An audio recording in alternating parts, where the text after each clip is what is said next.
अखंड हिंदुस्थानच्या कैवारी प्रबोधनकार सुपुत्र देव देश धर्म मराठी मनाचे मानबिंदू हिंदू अस्मितेचे शिरोमणी हिंदुस्थान हिंदू हिंदुस्थानचा एकमेव हिंदू हृदय सम्राट हिंदू धर्मरक्षक सरसेनापती महानेता माननीय शिवसेना प्रमुख श्रीमान बाळासाहेब ठाकरे यांचा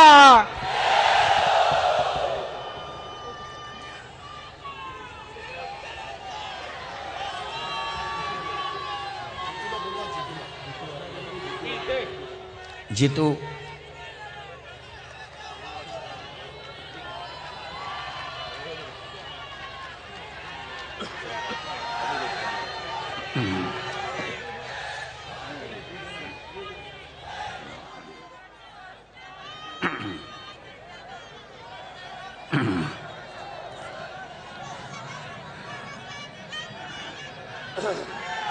करायचं का सुरुवात? जमलेल्या माझ्या तमाम हिंदू बांधवांनो भगिनींनो मातांनो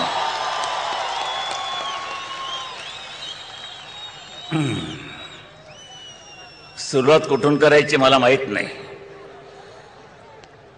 वरून करू का खालून करू इकडून करू का तिकडून करू पण करावी तर लागतेच.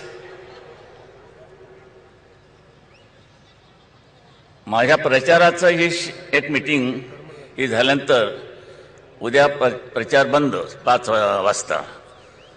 उद्या पुण्याला जातोय 2 वाजता दुपारीची सभा आहे त्याची. याही मंडळींची आज सभा आहेच कुठे ना कुठेतरी. आज सगळे एकत्र आलेले पाहून बरं वाटलं. आपली एकी कायम आहे.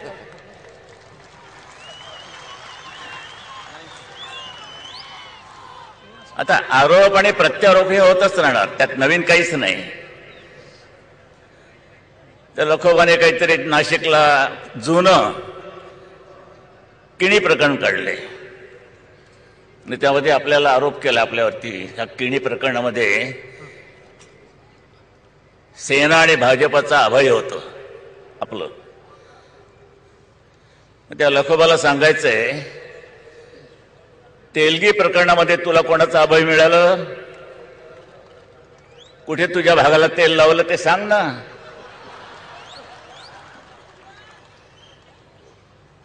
दूरदर्शनवरती दाखवलं गेलं होतं. त्याची काहीतरी नार्को टेस्ट झाली होती. Narco test. तर तेलगी म्हणाला त्याला विचारलं तेरा और भुजबल का क्या संबंध है? तर तो बोलला अरे वो तो मेरा गॉड है मेरा गॉड. तेलगी म्हणतोय सुटला. कोणी सोडला? इतकं जुनं खोदकाम बरं नाही म्हणा. अंगलटील तुमच्या आमच्या नाही. सगळे साले नखरे करून बसलेत म्हणून तुम्हाला 16 फेब्रुवारीला निर्णय घ्यायचा आहे. एक ना एक दिवस नव्हे त्याच दिवशी काँग्रेसला गाडावीच लागेल. आज रामदास मी तुमची शिरोशाहीर ऐकायला येणार होतो पण म्हणजे थोडं दूरदर्शनवर ऐकली. ते ऐकल्यानंतर मलाही मग शेवटी स्फूर्ती येते. आपण काही कमी नाही. हम भी कुछ कम नाही. बरं आठवतात काहीतरी ओळी. रामदास असेच एकत्र येऊया. आपण एकत्र आलेलो आहोत. आपण येणार आहे.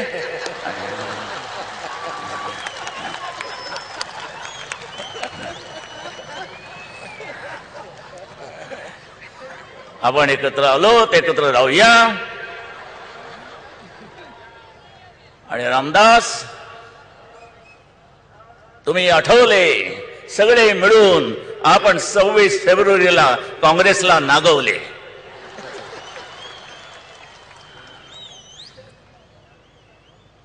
करावंच लागेल. कोणी करायचं? तुम्ही करायचं आम्ही नाही. आम्ही आपले विचार देणारी मंडळी आहोत. बाबांनो विचार घ्या. शाणे व्हा. ते आमचे महाराष्ट्र राज्याचे मुख्यमंत्री पृथ्वीराज चव्हाण काय झोकदार ऐतिहासिक नाव आहे. जग याला आणि वाहन राहिली.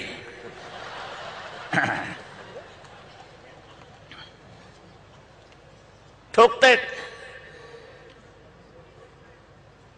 ह्या निवडणुकीनंतर म्हणजे महानगरपालिकेच्या निवडणुकीनंतर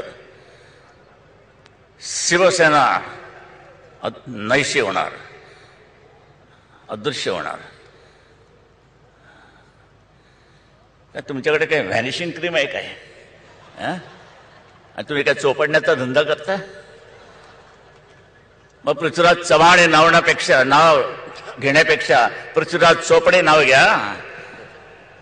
पण एक लक्षात घ्या, हे आमचं व्हॅनिशिंग क्रीम माझ्या समोर बसलेलं आहे.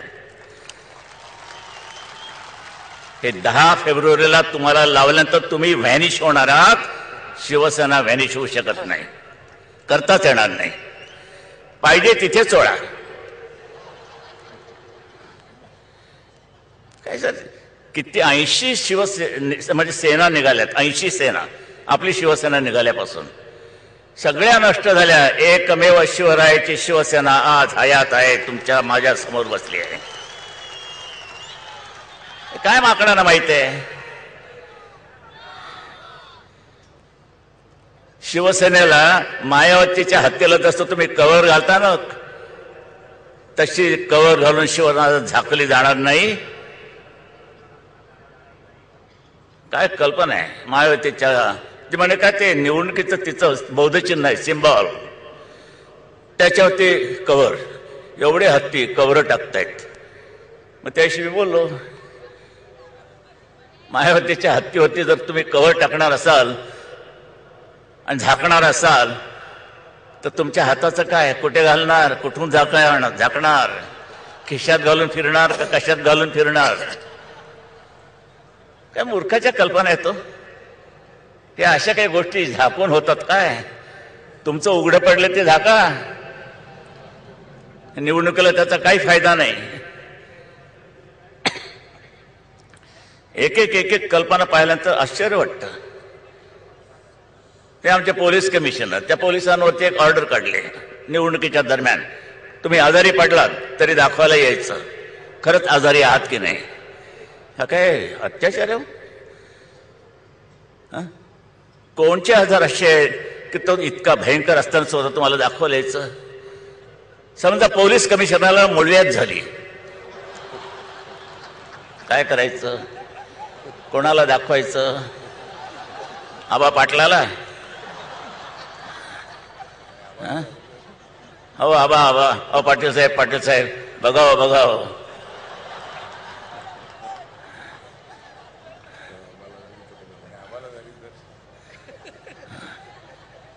काहीतरी सांगावं, माझा गेटवे ऑफ इंडिया पाहावं.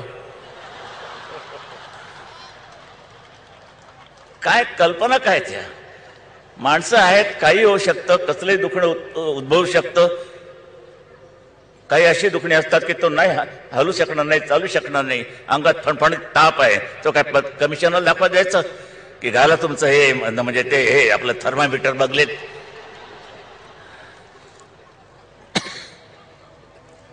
कसले घाणेरडे एक कल्पना निघतायत. नंतर काय होतं, मला कोणी विचारतंय, अहो केवढा विरोधी प्रचार चाललाय शिवसेनेच्या विरुद्ध, तुमच्या विरुद्ध, उद्धवच्या विरुद्ध. हे आमच्या जवळ आले त्यांच्या विरुद्ध, ही भीमशक्ती, भारतीय जनता पक्षवाले आलेत, टीका करतायत. काय त्याला टीका करतायत? जत्रा गावामध्ये भरली ना की पिपाण्या वाजवणारे खूप पोरं पॅ करत फिरत असतात सगळीकडे. आता पोरं पिपाण्या वाजवत आहेत म्हणून त्याच्यासमोर बिस्मिल्ला काय सनई घेऊन बसणार? आम्ही बिस्मिल्ला आहोत, आमची सनई या पिपाण्यावाल्यांच्या समोर नाही वाजवण्याची त्यांची लायकी नाहीये. ह्या बरोबऱ्या करू नका, तुलना करू नका. आहेत सध्या बरेचसे मार्गावर येत आहेत, येऊ द्या, पुष्कळ मार्ग येतात. पण ही लोकशाहीला काही अर्थ राहिला का? आज मुंबईमध्ये शिवसेनेने ते कार्य केले ते दृश्य स्वरूपात आहे, दृश्य स्वरूपात पुस्तिकाही उद्धवनी काढलेली आहे, हे करून दाखवले. त्याच्यावरती टीका. कोणी म्हणते, ते आबा म्हणतात यांनी काय केले, चरून दाखवले. हो, चरून दाखवले. बरं. आणि त्यांनी नंतर काही वृत्तपत्र एक दररोज एक तरी फोटो असतो कचऱ्याचा, आणि तो एक कोण भिकार, कोणीतरी एक भाऊचा धक्कावाला टोपी घालून फिरतो, ठराविक मॉडेल शोधून काढतो, बायका त्यांच्याच, प्रत्येकडे ते दांडके घेऊन फिरतो. तुम्हाला काय वाटतं, नगरसेवकांनी कसं काम केलंय? असं काम केलंय. आमचा संडास तुटलाय, तो अजून बांधला नाही. खासदाराला तेच सांगतात, असते तो खासदार, पण त्याला सुद्धा गटारीची कामं. हे तुम्हाला एवढंच बरोबर कसं तेवढं मनसेच्या ह्याच्याच त्याच्याच बायका, शिवसेनेच्या बायका नाही मिळत तुम्हाला. पण काही काही आहे, रणरागिणी आहेत, खडाडून उत्तर देतात, दणदणीत उत्तर देतात.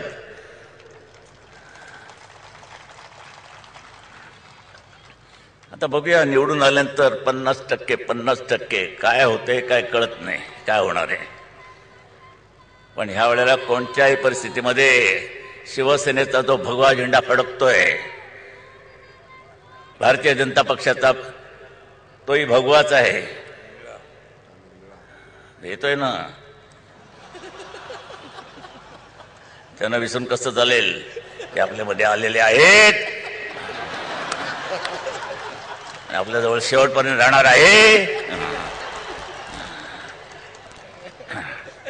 त्यांचा निळा झेंडा फडकतो आहे. बरं, हे झेंडे कोणी उतरू शकत नाहीत, उतरण्याची कोणाची ताकद नाही, हिंमत नाही, ते फडकणारच. बघा, आणि महापौर शिवसेनेचाच, भारतीय जनता पक्षाचाच आणि रिपाईचाच, भीमशक्तीचाच तिथे बसणार, विराजमान होणार, आपलाच. ते जरी कागद, ही जी सगळी जे काही चालली आहेत गोष्टी, आरोप होता. तिकडे पण बस सभा बाजूलाच बनली आहे कुठेतरी, कुठे कागद आहे. त्या खरं सांगायचं म्हणजे जुनं कशाला उकरून काढताय, नवीन मुद्दे नाही तुमच्याकडे. शरद पवार आमच्या दोस्त म्हणजे काय, तो काँग्रेसमध्ये कोणीच नव्हता. यावेळेला शिवसेनेचा जन्म झाला आणि पहिला मेळावा शिवतीर्थावरती घेतला गेला, तर शरद पवार आणि अरुण मेहता, दुर्दैवाने अरुण मेहता नाहीत, पण माझं भाषण कट्ट्यावर बसून ऐकत होते शिवाजी पार्कच्या. काँग्रेसमध्ये कोणी नव्हते. तिथून माझी मैत्री आहे त्यांची, तिथून. आणि आज तुम्ही एकदम काय काढताय, कुठे जुनं पीठ. हो, मी बोललो ना, माझे शब्द बंदुकीच्या गोळीसारखे असतात. गेली गोळी की गेली, परत शोधत नाही कुठे पडली. तुम्ही तिचं कार्टीज गोळा करा, पण गोळी नाही मिळायची. मी आयुष्यात कधी घुमजाव केलं नाही. दिला शब्द दिला, शब्द परत घेतला नाही कधी. असं असताना तुम्ही कशा करता झक मारायला ते काढलं नामांतराचं पीठ. गरिबांची बाजू मी घेतली होती. जे काही गरीब आहेत, दलित आहेत, कोणी आहेत, ते काही जाऊन विद्यापीठात शिक्षण घेणं, साधं शिक्षण त्यांना मिळत नाही, त्याची सोय तुम्ही करू शकत नाही, त्यांना राहायला घरं देत नाही. तिथे मी बोललो होतो, कशा करताय नामांतराचं चाललंय तुमचं, कशा करता झगडताय, लढताय. घरामध्ये नाही पीठ, कशाला हवं विद्यापीठ, हे बोललो ना. त्यात गरिबांची बाजू होती, हेटाळणी नव्हती. का काढलं शरद पवार तुम्ही? पण तुमच्यामध्ये प्रामाणिकपणा काही शिल्लक असेल तर रासू गवईला बोलवा. तुम्ही या. रासू गवई माझ्या मातोश्रीमध्ये आले होते, जेवायला बोलवलं होतं त्यांना. आणि त्यावेळेला रासू गवईने मला त्याने विचारलं की बाळासाहेब काय करायचं आहे मराठवाडा विद्यापीठाचं. तर म्हटलं कशा करताय, काय पाहिजे. म्हणजे आंबेडकरांचं नाव. म्हटलं बघा, मराठवाड्याला इतिहास आहे आणि हा इतिहास तुम्हाला पुसता येणार नाही. तिकडे त्यावेळेला लढत दिली होती हैदराबादच्या त्या निजामच्या विरुद्ध. ते मला तो रिजिस्ट होता. किती हिंदू मारले त्यांनी. आणि रामानंद तीर्थ कशाला हे आदर्शमध्ये सापडलेत ना. हे अशोक चव्हाण, त्यांचे वडील शंकरराव चव्हाण हे होते रामानंद तीर्थाबरोबर. त्यांनी झुंज दिली होती. गोविंद शराफ होते. आणि त्या मराठवाड्याला इतिहास आहे. ऐतिहासिक आहे नाव. कसं करून चालायचं. तर म्हटलं म्हण काय करायचं मग. तर म्हटलं असं करा, हे नाव देता आलं तर पहा, डॉक्टर बाबासाहेब आंबेडकर मराठवाडा विद्यापीठ हे नाव मी दिले. मी लगेच तिथून रासू गवई यांनी शरद पवारांना फोन करून सांगितलं, बाळासाहेब यांच्याशी इथं मी बसलोय. त्याने अरे वा म्हणे चांगलं आहे. शरद बाबू हे का नाही सांगत. मी जिवंत माणसांच्या साक्षी काढतो, मेलेल्या माणसांच्या नाही. पण तुमची मनच मेली आहेत, त्याला मी तरी काय करू. हे सत्य सांगतोय. रासू गवई आहेत, शरद पवार आहेत. या सांगा ह्या सगळ्या लोकांना हे खरं आहे की नाही. पिठाचं काय घेऊन बसलात. काय काँग्रेसमध्ये तर काही नेतृत्व राहिले. लाज वाटली पाहिजे. मराठ्यांना मी म्हणेन. मग ह्या काँग्रेसमधले ना एक परदेशी बाई येते काय हुकूमत गाजवते या देशावरती. मोगलांनी 2000 वर्ष राज्य केलं, ब्रिटिशांनी 150 वर्ष राज्य केलं, आणि आता पुन्हा ही इटालियन बाई परदेशीच राज्य. राजीव गांधीच्या वेळेला एक घोषणा निघालती, slogan, be Indian, buy Indian and marry Italian. Be Indian म्हणजे आपला अभिमान बाळगा देशाचा. वस्तू खरेदी कराल त्याही आपल्या देशातल्या करा, लग्न कराल परदेशाची करा. झाले आलंय घराणं उतरलंय तुमच्या बोडक्यावर. परत सोनिया गांधी आली, राहुल गांधी आहेत, प्रियांका उतरली, तिचा नवरा उतरला वडेरा जो हसत नाही कधी, तो उतरलाय. 2 पोरं उतरली आहेत. याच्या आला काय झालं, इतरांना काय पोरच होत नाहीत. त्यांच्या पोरांनी तरी गादीवर कधी बसायचं. सगळंच तुम्हीच उभवताय.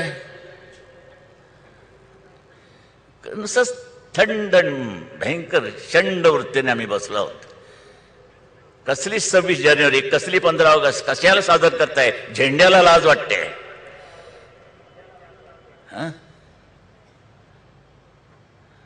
ते आमच्या राष्ट्रपती त्यानं साधं सांगितलं की तो जो अफजल गुरुचा जो दयेचा अर्ज आहे तो फेटाळून लावा. नाही, अब्दुल गुरुला फाशी दिली जात नाही, कसाबला नाही, मारले गेले ते मेले ते मेले. पुतळे काय उभारताय. कशाला उभारताय पुतळे.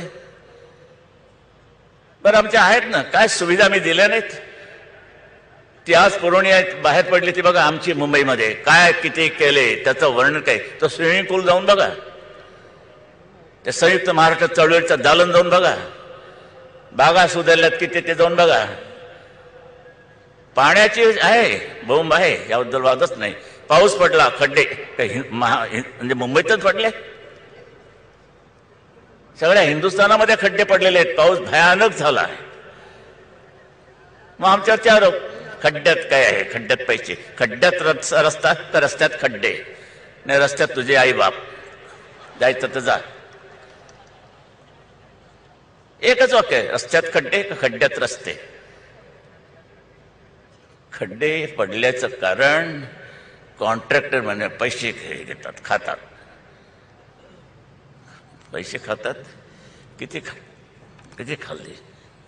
40,000 कोटी शिवसेना वगैरे या लोकांनी खाल्ली. रामदास तुमच्याकडे काही आले का. नाही ना. नाही अजून नाही आले म्हणतात ते. गोपीनाथ तुमच्याकडे नाही. माझ्याकडे काही आले म्हणून ह्यांच्याकडे आले असेल तर मला थोडे द्या, वाटणी करता येईल ना. 40,000 कोटी काय साधा आकडा आहे. मग उद्धव चांगला बोलला, आकडा लिहून दाखवा किती शून्य असतात 40,000 कोटीवर. काहीतरी बडबडायचं आणि बडबडायचं. भयंकर चालले प्रकार हे आरोप. कोण सुख आहे ते मला सांगा. कोण सुख आहे? सुखी माणसाचा सदरा काढा शोधून. कोण आहे सुखी? कोणीच नाही. तुम्ही तरी विचार केलात की कशाला आणि कोणाला आपण मतदान करतो? काँग्रेसने तुम्हाला काय दिलंय? बरं, शिवसेनेने नाही दिलं, भारतीय जनता पक्षाने काही नाही दिलं, रामदास आठवलेंच्या रिपाईने काही दिलं नाही. काँग्रेसने तुम्हाला काय दिलंय तर कधी विचार केलाय? काय दिलंय? 10 वर्ष तुम्हाला झाली, 15 वर्ष तुमचं चालू आहे. भले आम्ही 17 वर्षात तुम्हाला काही दिलं नाही, यांनी 12.5 वर्षात काय दिलं? खून खराबा. महिला बसल्या तिथे, माझ्या माय भगिनी बसल्यात. आहे का तुमचं आयुष्य काही सुरक्षित आहे? मंगळसूत्रांना हात घालण्यापर्यंत यांची पाळी गेली, दरोडेखोरांची, चोरांची. खून खराबा. खुनाच्या कल्पना काय? सासूला मारते, सासू नातवाला मारते, नातू आईला मारते, अमुक मारते. खुना खुनी. मुडदे पडतायत. अमरावतीला काय ते 1 कोटी रुपये पकडले. म्हणजे मतदान सुद्धा स्वच्छ नाही. या अजित पवारांनी खडकवासलामध्ये मार खाल्ला. मांजोळ्याच्या बायकोला उभं केलं, निवडणुकीला. ती पडली, ती राष्ट्रवादीत जाऊन पडली. बीजेपीचे निवडून आले. मग इतका फटका खाल्ल्यानंतर मावळ प्रांतामध्ये 3 शेतकरी मारले गेले. का मारले गेले? शेतातनं पाईपलाईन टाकायची. अहो म्हणे आमचं शेत उद्ध्वस्त होतोय. हे इथे असं नका करू. गोळ्या मावळे मारून सुद्धा आज निवडणूक झाली नगरपालिकेची. 25 उभे केले, त्यातला 1 अपक्ष, तोही निवडून आला अजित पवारांचे, आणि 24 अजित पवारांचे निवडून आले. काय मिळालं तुम्हाला? पाणी दिलं, रस्ते दिले चकाचक. रोज सकाळी रस्त्यात बघून भांग पडतायत. इतके चकाचक आहेत ते. निवडून आले कसे? मोबाईल वाटले, बायकांना पातळ वाटली, पुरुषांना धोतर वाटली. जसं जणू काय आत्तापर्यंत असेच फिरत होते ते. धोतर वाटली. संपूर्ण पैसे चालले. 10,000 रुपये, 5,000 रुपये, 1,000 रुपये कमी येते. आता काल परवाकडे तरी मला वाटते ते पृथ्वीराज चव्हाण तुमच्या शरद पवारांची मीटिंग सभा झाली. कॉन्ट्रॅक्टरमध्ये भांडणं. तुमची माणसं कमी आली, तुम्ही कमी आणली, आम्ही आणलेली नाही. आम्हाला पैसे वेळेवर नाही मिळत, आम्ही काय करणार? आम्ही कोणाला देणार? ही भांडणं. ही तुमची लोकशाही, आणि तुम्ही त्याला मतदान करता. काय चाललंय काय हे सगळं? कडक डोक्याने उठा. काय वाटल तर झालं, अगदी आकाश पाताळ एक झालं तरी चालेल, पण आम्ही शिवसेनेलाच मतदान करणार, भारतीय जनता पक्षालाच मतदान करणार, रिपाईलाच मतदान करणार. हा निर्धार करा. आम्ही इथे येऊन नुसते नरडी आमची कोरडी करायची, याला काही अर्थ नाही. जीव तोडून काम करतोय. मी सत्तेच्या खुर्चीवर बसलो नाही, बसणार नाही, काही मोह नाही. उद्धवचा निर्णय घ्यावा, पण तोही त्यातलाच. हा माझा इथे नातू बसलेला आहे. घराणेशाही काल खुलासा केलाय. तो आपण उभा राहिलेला आहे. आम्ही नाही लादला तुमच्यावरती. उद्धव, मी तुमच्यावरती लादलेला नाही. महाबळेश्वरच्या त्या शिबिरामध्ये राजने हा केला, ठराव केला, पुढे केला. हे मनोज जोशी वगैरे इथे बसलेत, विचारा. आणि संमत झाला तो. मी तिथे नव्हतो त्यावेळेला. मी यानंतर म्हटलं भाषणं झाली की मला बोलवा. मला निरोप आले, भाषणं झालेली, आपण या. आल्यानंतर हा इथं फुलांचा वगैरे ढीक पडलेला, हारबीर वगैरे. म्हटलं काय प्रकार आहे, काय तुम्हाला माहीत नाही? म्हटलं काय, मी तर आत्ताच आलो आहे. म्हणे उद्धव साहेब म्हणे शिवसेनेचे कार्याध्यक्ष झाले. म्हटलं कोणी केले? आणि राजसाहेबांनी म्हणे तो हा केला, ठराव मांडला, आणि तो ठराव सर्वानुमतेच संमत झाला. महाराष्ट्रात सगळे आले होते. आपल्यापैकी इथे असतील कोणी, सांगा खरं आहे की नाही? संमत झाला. मग मला मी चिडलो त्यावेळेला. म्हटलं मी नसताना हे धंदे कोणी केले?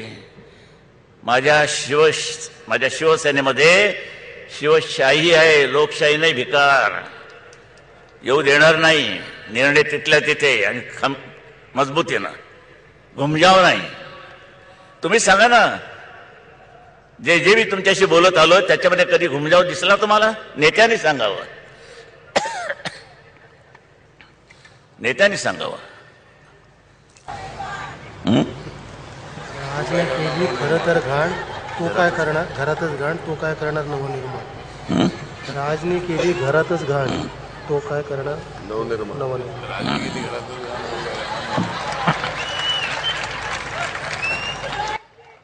जाऊ द्याव, त्यांनीच निस्तर ना ती घाण. आपल्याला काय करायचंय? आपण आपले झाडू पुरवू त्यांना घाण साफ करायला. बरं असू द्या.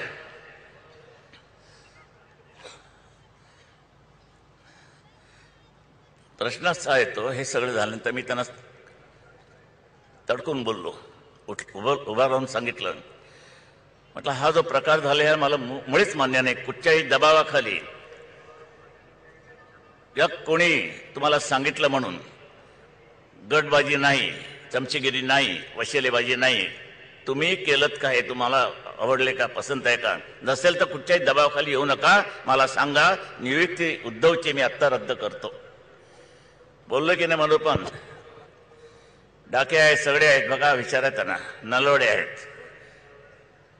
रद्द करतो.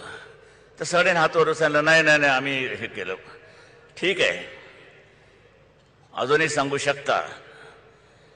आणि पण मात्र एकच निक्षून सांगू इच्छितो आपल्याला की पुन्हा हा असला प्रकार माझ्या अपरोक्ष झालेला मी सहन करणार नाही. मला तो आवडलेला नाही. पुन्हा अशी नेमणूक मी पसंत करणार नाही. सरळ सांगितलं त्यांना मी. मग आता या आदित्य म्हणजे घराणेशाहीचा आरोप जो होतोय आमच्यावर, शिवसेनेत घराणेशाही कधी मी येऊ देणार नाही आणि येता कामा नाही. राहुल गांधीच्या बाबतीत जी तयारी चालली आहे पंतप्रधान बनवण्याची, मग त्याने एक स्टेटमेंट करायचं की मला मुळीच इच्छा नाही. चालेल चालेल, असं असं करते आणि परत आपलं नवीन चढवते. ज्या वेळेला आदित्य तो झेवियर मध्ये आहे, बरोबर ना? नाही होता रे, पण झेवियर ना. नाही नाही, कॉलेज चुकतं का म्हणा? नाही तसं चुकून झारापकर कॉलेज यायचं. झेवियर कॉलेजमध्ये होता त्यावेळेला. झाला, पास झाला. त्यावेळेला प्राध्यापकांनी संप केला आणि परीक्षा तोंडावर. विद्यार्थ्यांचं नुकसान. विद्यार्थी सगळे एकत्र आले संपूर्ण. त्यानं म्हणे काय करायचं? त्यामुळे आपण मग राज्यपालाला जाऊन भेटू. कोण होता तो? राज्य नावाचा काय होता तो? जमीर नावाचा होता. बरं, सगळे म्हणे राज ठाकरे तुम्हीच हे आपले, तुम्ही आदित्य ठाकरे तुम्हीच हे करा. जमीर याला राज्यपालांना भेटूया. गेले.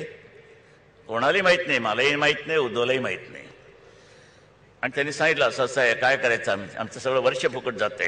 लगेच त्यांनी हुकूम दिले, संप मागे घ्या. संप मागे घेतल्यानंतर त्याच विद्यार्थ्यांनी ठरवलं की तुम्हीच आमचं नेतृत्व करा. त्याने नेतृत्व केलं, उभं केलं आदित्यचं. आणि शिवाजी पार्कच्या सभेवरती, शिवतीर्थाची सभा असताना तिथं त्या पोरानेच माझ्यासमोर ह्यावर आदित्याला आणला आणि तलवार दिली. मी तलवार कर म्हटलं काय? म्हटलं आम्ही याचं अमुक अमुक असं केलं. यांना आदित्याला आम्ही हे केलं, नेता केलं. मग आदित्याला मी ती तलवार दिली, नेता झाला. ही घराणी मी नेमलेली नाही. ही घराणेशाही होऊ शकत नाही. तुमच्यावरती लागला नाही, नेमला नाही, तो आपणहून उभा राहिलाय. मग काय द्यायला दम मारू? खाली बस, असं करायचं नाही. लोक काय म्हणतील? घराणेशाही. तिकडे घराणेशाही झाले. जे चायला सुरुवात झाले, गटार फुटले, ते सोनिया गांधीपर्यंत आले. आणि मग नंतर वढेरा, ते मोठं गटार फुटणार आहे. हा वढेरा सापडला 2G स्पेक्ट्रम मध्ये. काय एक एक चाल आहे. चिदंबरम, अँथनी, लुंगीवाले सलामी घेत आहेत. कसं वाटतं तुम्हाला? बरं वाटतं का? बरं, शत्रू कसा कुठे लपेल काही सांगता येत नाही. यांच्या उद्या लुंगीत शिरलं तर काय करणार? आम्हाला देशाची काळजी हो, त्यांच्या ह्याची पेहरावाची नाही आहे. पण कुठेतरी आता थांबवण्याची पाळी आलेली आहे. तुम्हीच विचार करा, शिवसेनेची ही राजवट गेल्या 17 वर्ष महानगरपालिकेमध्ये आहे. पाण्याचा प्रश्न सोडवण्याकरता पाईपलाईन्स टाकलेले आहेत. ती आजची पुरवणी पाहिलं तर तुम्हाला कल्पना येईल की काय प्रयत्न झालेले आहेत, जारीनं झालेले आहेत. बरं, उद्या समजा त्या पाईपलाईन मधनं पाणी सुरू झालं, तुम्हाला मुबलक पाणी मिळू लागलं, तलाव तर वाढू शकत नाही. ब्रिटिशांचं राज्य होतं म्हणून तानसा तरी मिळाला आणि पाणी जाते तुमच्या तोंडात. आणखीन हे बाकीचे तलाव वगैरे वगैरे वगैरे. पाऊस पडला तर तलाव भरतात, नाही पडला तर ह्या टाकलेल्या ज्या पाईपलाईन्स आहेत ह्याच्यातनं पाणी पुरवठा उद्या झाला तरी बाहेरचा लोंढा केवढा आलेला आहे. बांगलादेशचे मुसलमान, हे आमचं साला काँग्रेसचं येडधव सरकार नवीन फतवा काढलाय. काय फतवा काढलाय? निवडणूक कसली? महानगरपालिकेची. आश्वासनं कसली? पोलीस खात्यामध्ये जे मुसलमान आहेत त्यांनी दाढं वाढवले तरी चालतील. काय विचार आहे हो मुख्यमंत्र्यांचा? मतांच्या लाचारीसाठी एवढ्या तुम्ही हे देतात, ऑफर्स करतात, देतात. आजची बातमी आहे. मग एक द्यायचे, निवडणूक झाल्यानंतर विचार करू तुमचे कुठचे केस वाढवायचे ते. म्हणजे दाढीच्या बाबतीत बोलतोय मी. काय माझ्या बोलण्याबद्दल तुम्ही काही गैर अर्थ घेता? मी इतका सभ्य माणूस, प्रामाणिकपणाने मी तुमच्याशी बोलतोय, जीव तोडून बोलतोय, पण माझ्या शब्दांचे काय कुठे काय अर्थ आणि अनर्थ लावत बसाल काही सांगता येत नाही. बरं, जाऊ द्या. पण हे काय निवडणुकीच्या तोंडावरती देणारीची हे गिरणी कामगारांचं काय केलं तुम्ही? 3 महिन्यामध्ये निर्णय घेतो. किती महिने झाले?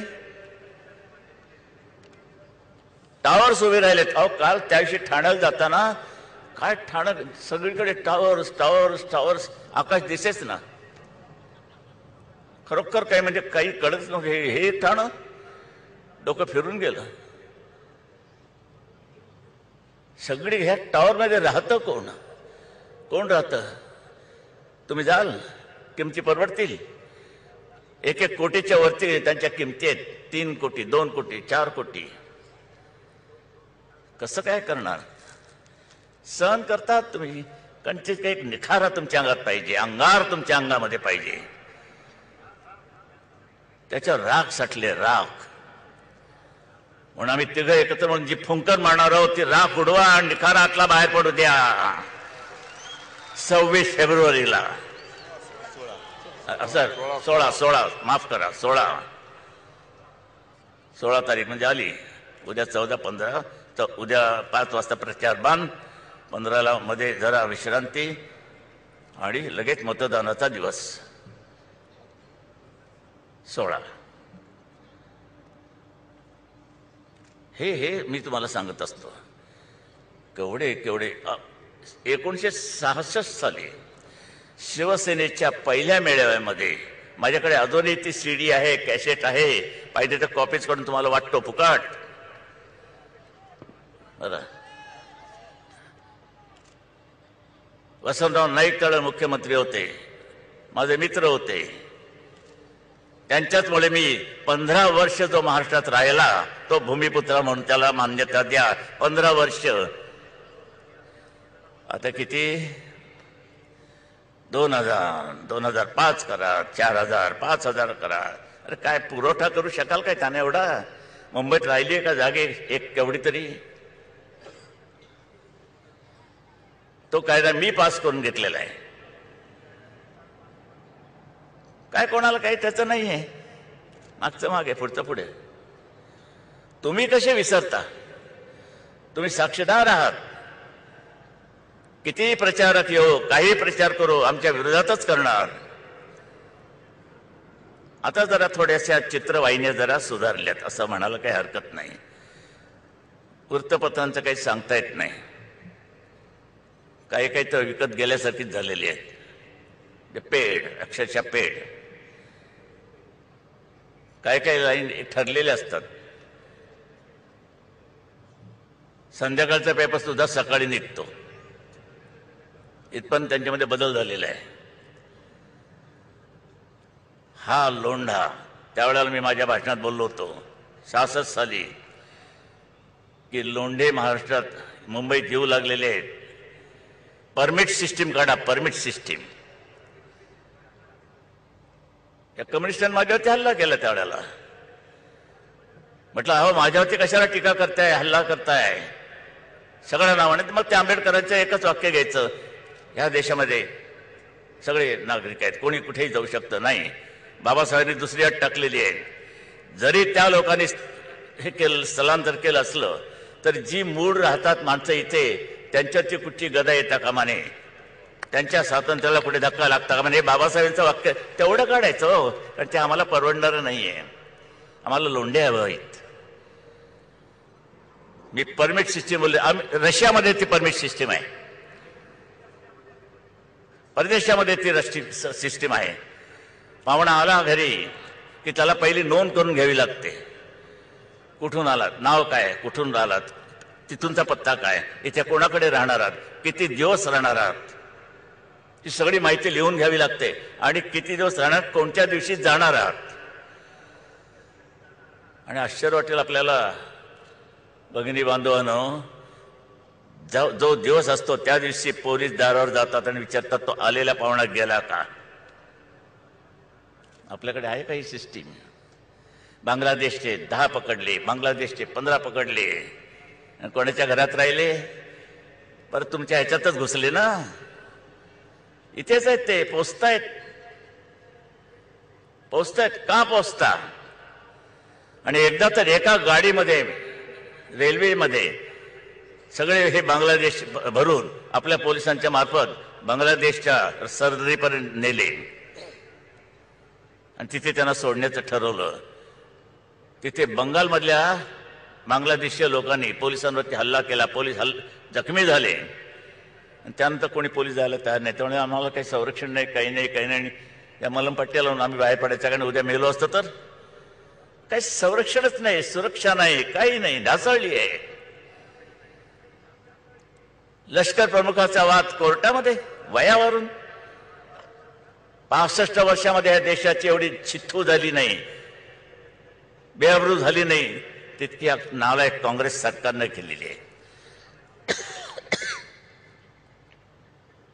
काहीतरी अभ्यास करा. रोज सकाळी मी 16 ते 17 वर्तमानपत्र वाचतो.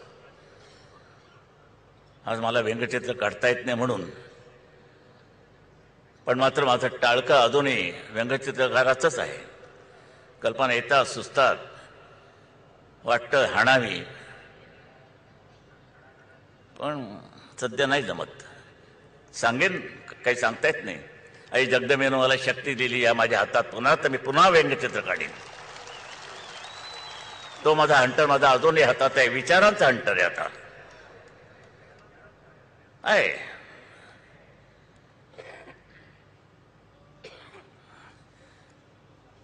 पण हे सगळं जीव तोडून करण्याचं कारण फक्त मला तुम्ही बघितलं, तुम्ही माझं खरं टॉनिक आहात. मला टॉनिक, दुसऱ्या टॉनिकची गरज नाहीये. आज मी उभा राहून इथे बोलतो बसतो. एक थोडासा श्वास मला धाप लागते, 5 मिनिटं बस, बाकी नाही. नंतर मी ताजा तवाना. नाही ते इथपर्यंत चालल्यानंतर मला बसेपर्यंत थोडंसं श्वास लागतो. बसल्यानंतर जे एकदा मार्गावर आलो की मग सोडत नाही. माझी एकदा बॅटरी चार्ज झाली की मग एकेकाला घेतो आडवा. नाही ते कोणी सांगितलं मला, पवार म्हणाले की ही जी आहे मुंबई महानगरपालिका ती आमच्या हातात आहे. म्हणजे काय, आमच्या खोराड्यात आहे. ही कोंबडी आहे सोन्याची अंडी देणारी. ती त्या कलानगरच्या खोराड्यात नाही, बाहेर काढा. काय तुम्हाला पाहिजेत अंडी? ही अंड्यासाठी धडपड चालली आहे, सोन्याच्या अंड्यांची. आता तुमच्या कोंबड्याने काही अर्थ नाही, त्याला कोंबडी काय करणार? हे आले ते कोंबडे येतं आणि कॉक कॉक कॉक कॉक करतं आणि त्याला ते कोंबडी कशी काय कॉक करून काय अंडे टाकणार आहे. हे वर्तमानपत्रवाले सुद्धा माझा एक शब्द मर्द इकडे तिकडे वापरतात आणि गोंधळून बसतो, मग अग्रलेख त्याच्यावरती लिहून येतात. अरे येड्यानो, मी मर्द शब्द कुठे वापरला? इथे वापरला. मर्दासारखे वागा. माझ्या खुराड्यामध्ये कोंबडी आहे म्हणजे मी तुम्हाला इथे चालू जेवण खावण घालत होतं काय? तुम्हाला माझी कोंबडी बघायला तुम्हाला बोलवलं होतं की या माझ्या कोंबडी बघा कसं अंड टाकलंय. काही आरोप करतात. पवारांसारखे जबाबदार नेता हे असले घाणेरडे आरोप होत राहणार. पण तुम्ही भाव सोडून जाऊ नका. संशयाने कधी माझ्याकडे संशयाने बघू नका. नाही बघलं तरी चालेल पण संशयाने बघू नका. एवढं मला आपल्याला हात जोडून विनंती आहे. बाकी काही नाही. काय वाटलं ते झालं तरी आमचे शिवसेना प्रमुख असं कधी करणार नाही. अरे येतात ना, पैसे येतात, वाढदिवसाला येतात, गुरुपौर्णिमेला येतात. एरवी काही कोणी लोक बिचारे देणगे देऊन जातात. एकदा तर असं झालं होतं, एक लहान पोरगी माझ्या सभेच्या वेळेला 10 मिनिटं 15 मिनिटं भाषण करायची. पाठ केलेलं वडील बाजूला उभे आणि मग ते सांगायचे बरं की मग ती मुलगी बोलायची पाठ केलेलं भाषण. जमिनीवरती सूर्य असतो आणि आकाश हे जमिनीवरती अमुक सूर्य हे असतो, पाणी आहे असं काहीतरी सांगायचे. ते आकाशातला सूर्य जमिनीत उगवला आणि ह्याच्यातला ह्याच्यात उगवला. अडखळायची बोलायची पण पाठ केलं. म्हटलं मी घड्याळ बघायचं किती वेळ कोणतं नाही म्हण आलं संपत आलं. कारण पाठ केलं मध्येच थांबवता येत नाही. हे भाषणाचं वैशिष्ट्य असतं. त्या बिचाऱ्या पोरीच्या डोळ्यावरती परिणाम झाला. हे तुमचे जे कॅमेरावाले असतात, मला काळा चष्मा केव्हापासून वापरायला लागलो, हे फडाक फडाक फडाक कॅमेरावाले असायचे ना, बरं ते उजेड फार त्रास. काही काळ सर्कलच दिसायचं, कधी चौकोन दिसायचे. आणि त्यानंतर मी गॉगल वापरायला लागलो कारण डोळ्यांच्या रेटिनावरती परिणाम झाला. त्या मुलीच्या डोळ्यावर परिणाम झाला. आणि माझ्याकडे ते वडील आणि आई घेऊन आले. म्हटलं ही म्हणे ही नेहमी बोलते माझ्या सभेला. हो म्हणे आज म्हणे तिला डोळ्यांना त्रास होतो, तिला दिसेन असं झालंय. म्हटलं मग नाही, डॉक्टर दाखवलं. डॉक्टर म्हणाले ऑपरेशन करावं लागेल.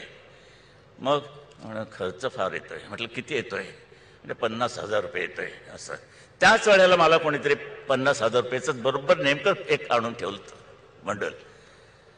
बरं म्हटलं असं करा, हे घ्या, पाकिट घ्या, ऑपरेशन करा. पोलीला हे दिसू द्या नाही, पण एका अटीवर पुन्हा तिला त्या सभेमध्ये नेऊ नका आणि त्या फोटोग्राफांच्या लाईट समोर तिला उभी करू नका. एवढी काळजी घ्या. हो, तिथल्या तिथे मी 50,000 उचलून दिलेले आहेत. करायचेत काय? मी सांगितलं ना, सिकंदरची गोष्ट सांगितली. तुम्हाला मुद्दाम सांगतो. किती वाजले घरी. सिकंदरने केवढ्या लढ्या लढला. जाम चिकार सोनं नाणं काय बोलू नका. नुसते ढीग लागले होते हिरे माणकेंचे. सिकंदर थकल्यानंतर त्यांनी प्रधानांना बोलवलं. बरं झालं काँग्रेसवाले तिथे नव्हते, नाही तर त्याला सगळं नेलं असतं त्यांनी लढून. आणि काय म्हणे किती आहे म्हणे अमुक अमुक म्हणे असे ढीग लागलेले आहेत. असं गरिबांना वाटून टाका. म्हणे अहो लढाईत जिंकलेली सगळी आपली संपत्ती आहे. हो म्हणे असली तरी देऊन टाका. कसं काय करायचं? म्हणजे का असं का बोलता तुम्ही? मी सांगतो म्हणून करा. आणि मग त्यांनी सांगितलं की मी गेल्यानंतर माझे दोन्ही हात जमिनीला लागलेले असू द्या. हे काय म्हणे तुमचं नवीनच तंत्र दिसतंय. हो, हे का असं का बोलता तुम्ही? मी गेल्यानंतर लोकांना कळू द्या की सिकंदरने खूप कमवलं. गेला जन्मास आला तो खाली हात आला आणि गेला तोही खाली हात गेला. आहे कोणी एखादा काँग्रेसवाला असा? कोणी आहे का काँग्रेसवाला? शरद पवार करतील, बाकी यांची नावं घेत नाही. हे काल परवाकडचे चेंबूरचे जे आहेत ना ते गँगस्टर, दुर्दैवाचं सलामली चालू निष्ठावंत म्हणून त्याला एकाला जोपासला. तेच मुळावरती सापासारखं उलटं फिरलं. लोकसभेला 2दा मी मुंबईचा महापौर केला, उलटा फिरला. ही अवलाद मराठ्यांची. महाराजांना 200 मावळ्यांशी हे करावं लागलं, लढाई करावी लागली. 200 हे आपले मराठे मोठे साले शिवजयंत्या वगैरे वगैरे साजऱ्या करतात. हा ढोंगीपणा बरा नाही. ढोंगाला लाथ मारा, अन्यायाला लाथ मारा, निर्धारानं उभे राहा. बरं, बाकीच्या त्या घोषणा घेतल्याशिवाय राहणार नाही, दिले हे अमुक नाही करणे घोषणा, बस मर्दुमकी पाहिजे. हात घातल्यानंतर तलवारच बाहेर निघाली पाहिजे. नुसतं मूठ हातात येता का माने, पातात राहिले उपयोग काय? समजलं? तर मी असं म्हणतो की आज महाराष्ट्राच्या दृष्टीनं, मुंबईच्या दृष्टीनं, मुंबई महाराष्ट्राची राजधानी आहे. ती आर्थिक बिर्थिक बाजूला ठेवा, पण महाराष्ट्राची राजधानी आहे हे तरी पहिल्यांदा अभिमानानं बोलायला शिका. आर्थिक राजधानी त्यांच्या फायद्याची, पण हुतात्म्यांना आम्ही विसरू शकत नाही.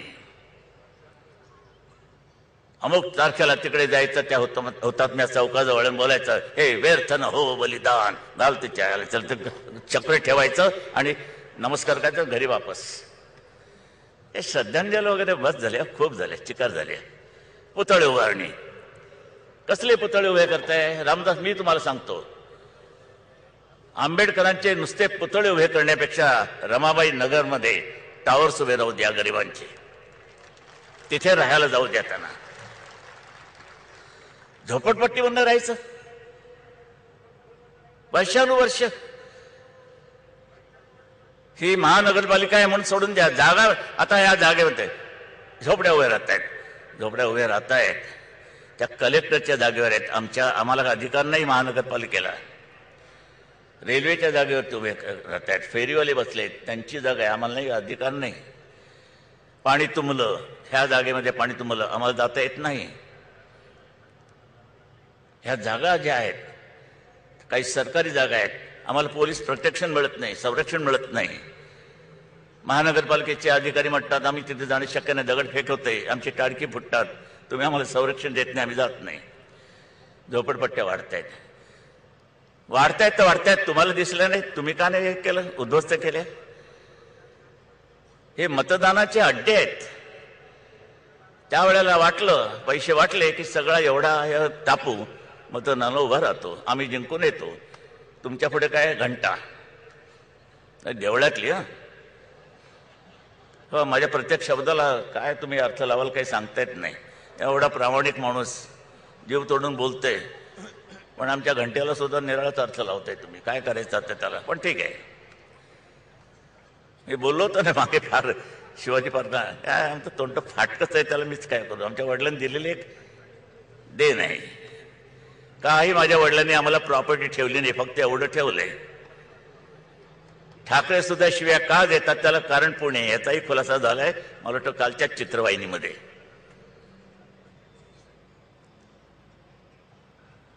अशा तऱ्हेनं झाले 10 वाजायला येत आहेत. बरं, त्यामुळे बंदी ह्याच्यावर बंदी त्याच्यावर बंदी. आता शिवाजी पार्क आम्हाला मिळाला, आपल्या दसरा मेळाव्याला मिळतो, उपयोग काय? डेसिबल्स, आवाजावरती बंदी, एवढ्यापर्यंतच वाढवायचा, जास्त वाढवायचा नाही. एक कोणतरी आहे, ती मुस्लिम महिला आहे ॲम्नेस्टीची, ती यंत्र हातात घेऊन बसते अशी. बरं, पोलिसांच्या हातात एक यंत्र, तिच्या हातात एक यंत्र. आणि मग ती त्या पोलिसांना विचारते, काय हो तुमचं वाढलं का? तर नाही, आमचं पण वाढलेलं दिसतंय. तुमचं काय? माझं पण वाढलेलं दिसतंय. माझ्या आवाजाबद्दल बोलतोय मी, याचाही खुलासा करावा लागतो मला. कसली डेसिबल प्रत्येक लग्नाच्या मिरवणुकीवरती बँड वाजवायचा नाही, मग काय वाजवायचं काय? सगळ्या ह्याच्यावरती बंदी आहे. सगळ्या काही गोष्टी आम्ही इथे करत असताना, आता इथे जवळच आहे दादरच्या इथे फिश मार्केट आहे, बाजूला फुल बाजार आहे, मीना बाजार म्हणून, माझ्या बायकोच्या नावानेच ते केलं होतं. जी नगरसेविका काल परवाकडे आमच्याकडे होती, त्यांच्याकडे जाऊन बसले आणि बोंब मारते आमच्या नावानं. आता मासळी बाजार आम्ही हलवतोय, पण आचारसंहिता असल्यामुळे काहीच करता येत नाही. उद्धव ठाकरे म्हणाले होते मासळी बाजाराला आम्ही जागा देऊ, कुठे दिली? अरे पण आचारसंहिता चालू आहे, याच्यामुळे नाही करता येत काम. काही लक्षात घ्यायचं नाही, हाणायचं, ठोकायचं. हा जो प्रकार विष पेरण्याचा जो प्रकार झालेला चालू आहे, ते विष आपल्या कानात जाऊ देऊ नका. निर्धारानं उठायचंय, जय जयकार करीत उठायचंय. शिवसेना जिंदाबाद म्हणून, भारतीय जनता पक्ष जिंदाबाद म्हणून, रिपब्लिकन पक्ष म्हणून जिंदाबाद म्हणून उभं राहा, रिपाई म्हणून उभं राहा. नुसते इथे हार घालून काम होणार नाही.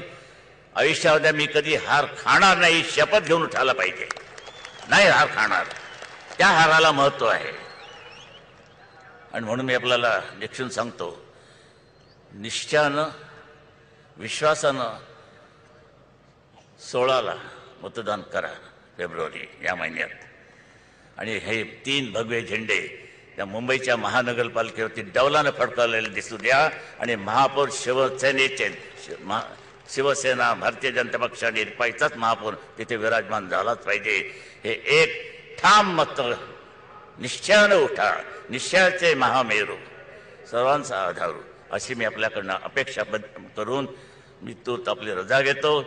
जय हिंद, जय महाराष्ट्र.